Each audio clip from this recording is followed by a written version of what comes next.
Bonjour mes bien-aimés frères et sœurs. Que la grâce et la miséricorde de Dieu notre Père et celle de Jésus-Christ, notre merveilleux Seigneur, soit sur vous. Je suis encore dans le voie aujourd'hui, mes bien-aimés. Et je ressens toujours cette gratitude vis-à-vis de notre Père quand je suis dans le bois. Ça me met tellement en joie d'être au milieu de la création, cette création si magnifique de notre Père. Et je me sens privilégié. Et je ne sais pas comment partager ce bonheur avec vous, mais voilà. Et bien aimé, aujourd'hui, nous allons parler de ce sujet qui concerne les jeunes frères qui sont encore célibataires ou bien ceux même qui sont déjà âgés, mais qui n'ont pas encore de partenaire et qui voudraient un jour avoir une partenaire. Alors moi, c'est une question que je leur pose. Comment comptez-vous choisir votre partenaire? Comment est-ce que vous comptez choisir votre partenaire? Est-ce que ce sera, je sais pas moi, un camarade ou bien une camarade de classe? Est-ce que ce sera votre voisin ou votre voisine? Est-ce que ce sera, comment dire, un collègue de bureau?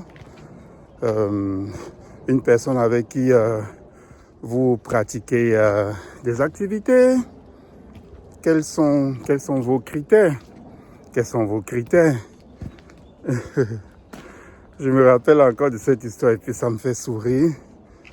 Quand j'étais encore dans le monde et que je n'étais pas encore baptisé et que je vivais cette vie de perdition et d'impudicité, j'ai eu une partenaire qui avait une liste, comme une liste d'épicerie à cocher. Elle avait dressé ses valeurs sur cette liste. Et quand elle rencontrait un homme, alors il fallait que tu coches au moins, je sais pas moi, 80, 85, 90% de ce qui était écrit sur cette liste-là. Et puis, voilà comment étaient ces critères pour avoir un homme dans sa vie. Et moi, je vous pose la question. Quels sont vos critères? Parce que notre partenaire, vous savez que nous n'avons pas droit, les chrétiens, les hommes de Dieu ou les enfants de Dieu n'ont pas droit au divorce. Quand on choisit une partenaire, il faut donc être assez diligent. Et vous savez ce que le roi Salomon disait, lui qui avait été doté de cette sagesse de Dieu. Il disait ceci que il vaudrait mieux partager le même toit avec un basilic. Le basilic qui est le serpent le plus dangereux, que de vivre avec une femme querelleuse. Et ça doit être la même chose aussi que de vivre avec un homme querelleur. Il vaudrait mieux vivre avec le serpent le plus venimeux. Donc voilà un peu, vous comprenez que c'est important de bien choisir son partenaire ou sa partenaire. Alors, quels sont les critères à vous, jeunes célibataires ou bien hommes qui êtes encore célibataires? Écoutez, je vous prendrai un exemple parce que notre source d'inspiration doit toujours être la parole de Dieu, si nous sommes les enfants de Dieu. Notre source d'inspiration doit être la parole de Dieu. Alors je vais vous ramener dans le livre de la Genèse, lorsque Abraham, qui était l'homme à qui Dieu a fait la promesse pour la première fois de faire de lui une grande nation. Alors Abraham Il a eu 2 fils. Le premier, c'était Ismaël, l'enfant de la chair, selon son désir. Mais il y a eu Isaac, qui était l'enfant de la promesse. Et quand il voulait marier son fils, Isaac, il a appelé Eliezer, son plus vieux serviteur, son plus fidèle serviteur, et il lui a dit, écoute, je veux marier mon fils, et je voudrais que tu ailles dans ma patrie, dans ma nation, chercher une femme pour lui. Ne prends pas une femme de Canaan, ici où nous sommes, mais va jusque dans ma patrie, chercher une femme. Pourquoi est-ce qu'il disait ça? Pourquoi est-ce qu'il disait ça? Tout simplement parce qu'il savait qu'une femme qui vient de sa patrie, il y avait de fortes chances, ou dans leur maison, ou dans sa maison, dans la maison de son père, il y avait une forte chance que cette femme respecte les mêmes valeurs que lui. Il respectait, soit éduqué de la même façon dont il était éduqué. Et que la vie de son fils soit en adéquation avec les valeurs qu'il partageait et les valeurs qu'il lui a inculquées. Les valeurs qu'il lui ont inculquées. Donc, il lui demande d'aller dans sa patrie, dans sa maison, trouver une femme. Alors, Eliezer lui dit, et si j'arrive là-bas, peut-être qu'elle ne voudra pas venir ici. Est-ce que j'emmène ton fils là-bas? Il lui dit, non, n'amène pas mon fils là-bas. Il faut qu'elle vienne ici. En fait, bref, là n'est pas le propos. Eliezer, maintenant, s'en va dans la nation ou la patrie ou la maison de son maître. Et quand il arrive là-bas, il y a plusieurs femmes. Il y a plusieurs femmes. C'est sûr que même dans une même maison, dans une même famille, les femmes n'ont pas le même caractère. Même si on leur enseigne les mêmes valeurs, elles ne les assimilent pas de la même façon. Il y a des personnes qui ne sont pas assidues ou des personnes qui ne les assimilent pas ou qui n'en font qu'à leur tête. Et là, quand Eliezer arrive, il arrive au puits. Et puis, il se rend compte qu'il y a plusieurs femmes dans cette nation-là, dans ce village-là. Bref, là, il se demande qu'est-ce qu'il va faire.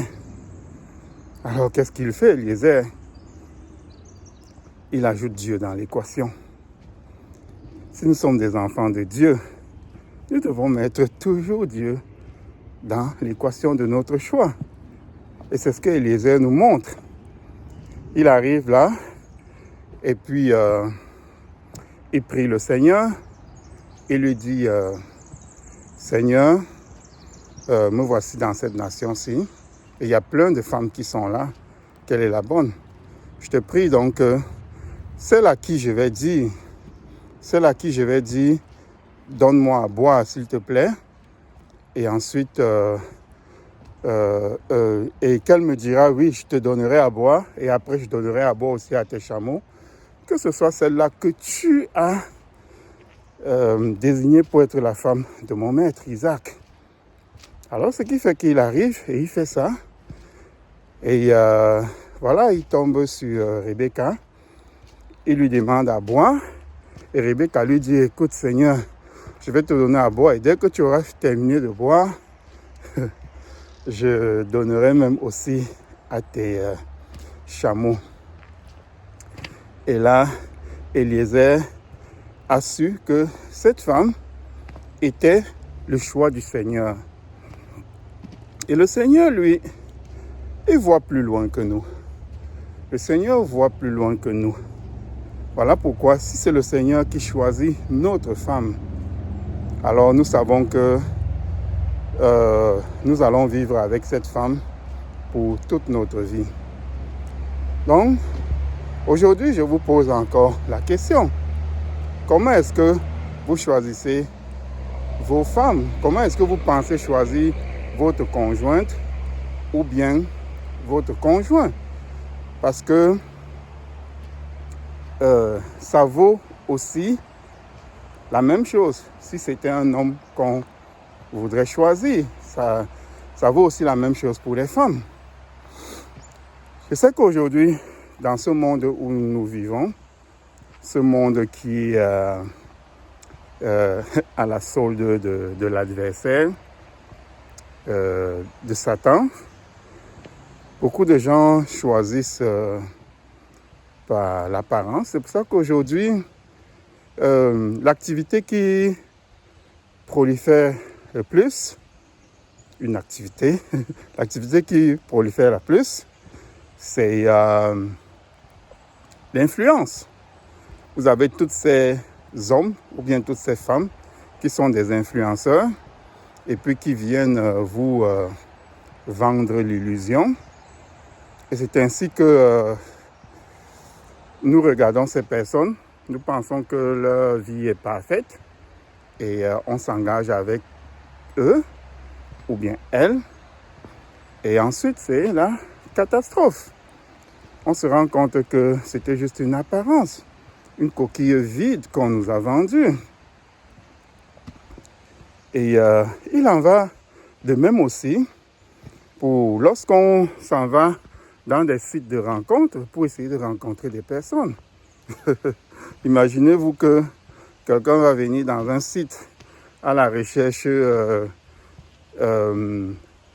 d'une ou d'un partenaire et puis la personne va vous montrer la face cachée d'elle.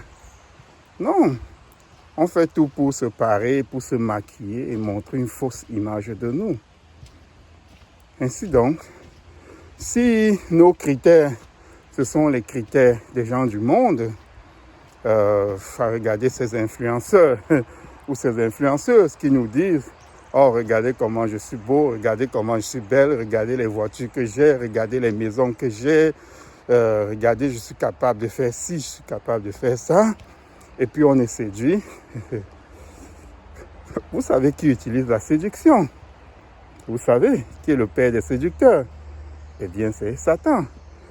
Il a séduit Ève. Et où est-ce que nous nous trouvons aujourd'hui?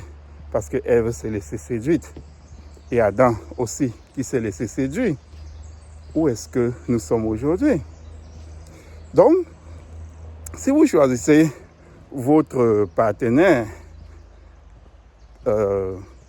par la séduction, ou bien par le moyen de la séduction, il y a de fortes chances que vous couriez à la catastrophe. Ainsi donc, ce n'est pas non plus par les sites de rencontres que les chrétiens doivent, ou les enfants de Dieu doivent choisir leur partenaire. Alors, qu'est-ce qu'il faut faire? Qu'est-ce qu'il faut faire? C'est important de suivre le même schéma qu'ont suivi les enfants de notre Dieu. Cette Bible qu'on nous a donnée, cette parole de Dieu qu'on nous a donnée, n'est pas là juste pour faire un ornement. C'est l'apôtre Paul qui, dans sa première lettre aux Corinthiens, au chapitre 10, disait que tout ce qui est arrivé, tout ce qui est écrit dans la parole de Dieu, ce qui est arrivé à Israël, et toute cette histoire-là, c'était pour nous instruire. Alors nous devons être instruits. Déjà, quand nous regardons comment la femme d'Isaac a été ramenée ou bien a été trouvée, nous voyons ensuite que qu'est-ce qui s'est passé? Ils ont vécu toute leur vie ensemble. Ils ont vécu toute leur vie ensemble. Ensuite, ils ont eu 2 enfants. Et maintenant, ce qui est assez intéressant encore, c'est que parmi ces 2 enfants, nous avons le premier, Ésaü, qui a désobéi à ses parents et qui a cherché sa partenaire. Je ne sais pas s'il était pressé ou s'il était juste têtu. Pourtant, il doit avoir eu les mêmes valeurs que son frère Jacob. Les parents ont dû lui inculquer les mêmes valeurs qu'à son frère Jacob.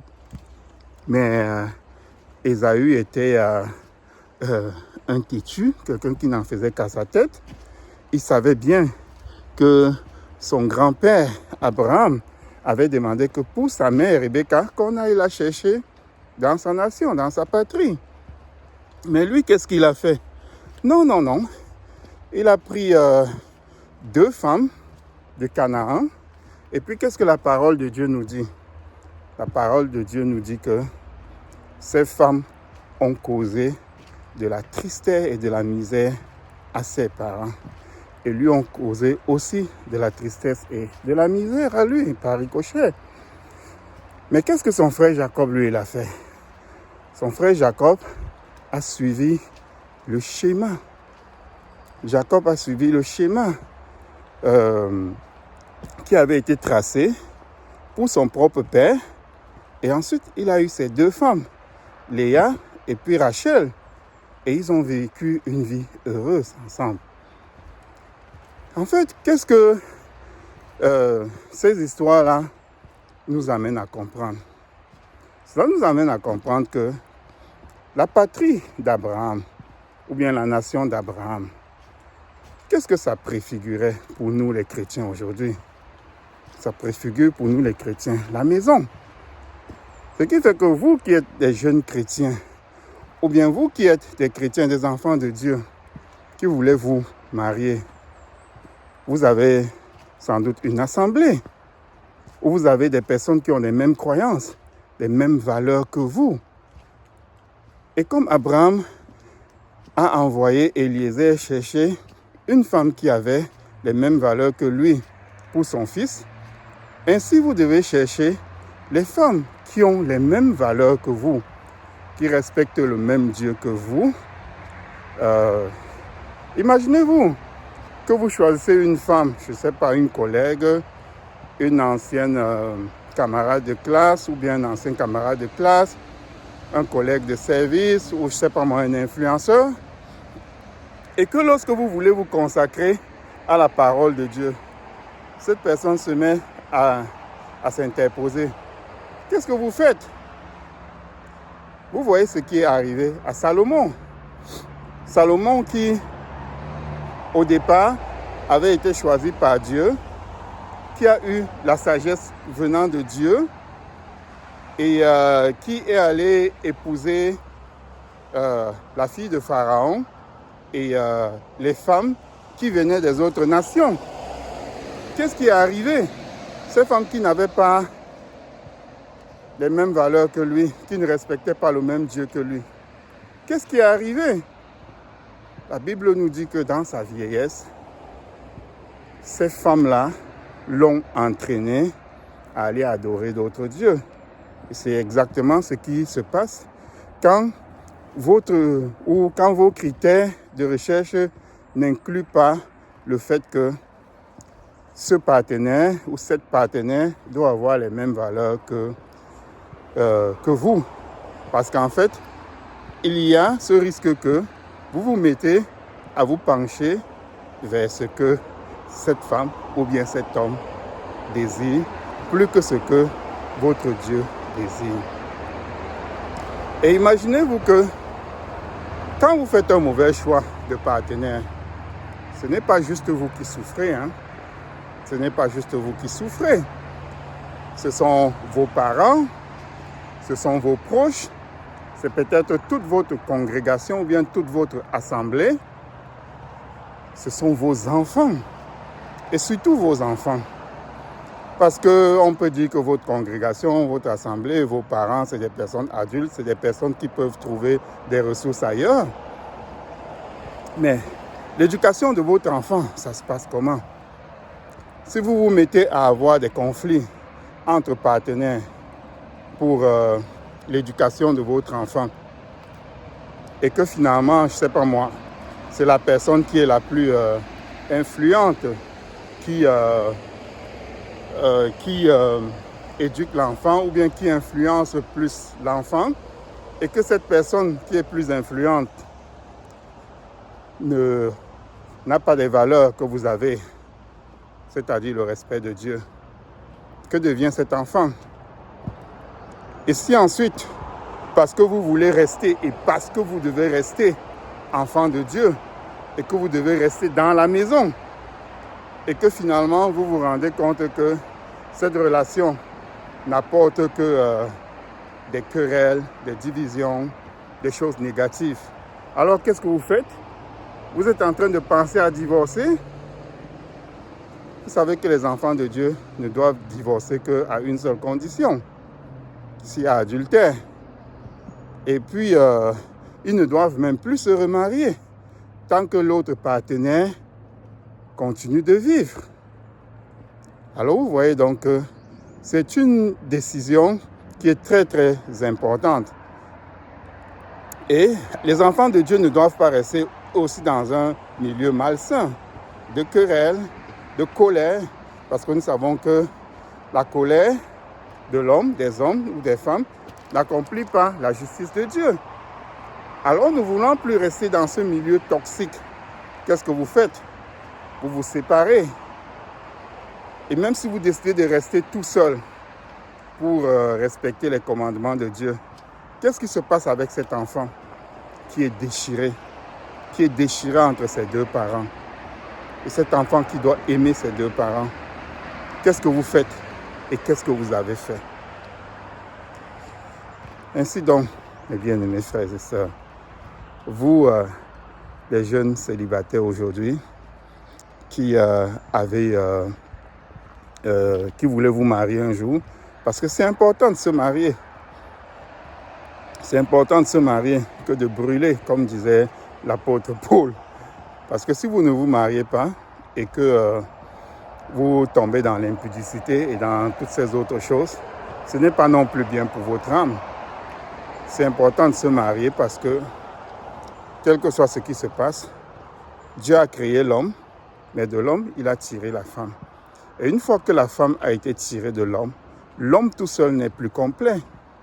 L'homme n'est désormais complet que lorsqu'il y a une femme auprès de lui.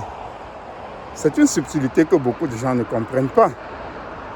Alors, si un jour vous voulez être complet et que vous recherchez cette côte que Dieu a enlevée de vous, c'est très important de chercher la véritable côte que Dieu a enlevée de vous. Parce que si vous cherchez et trouvez une côte qui ne se place pas exactement à l'endroit ou qui ne rentre pas bien à cet endroit où Dieu a enlevé cette côte-là, vous allez avoir des problèmes.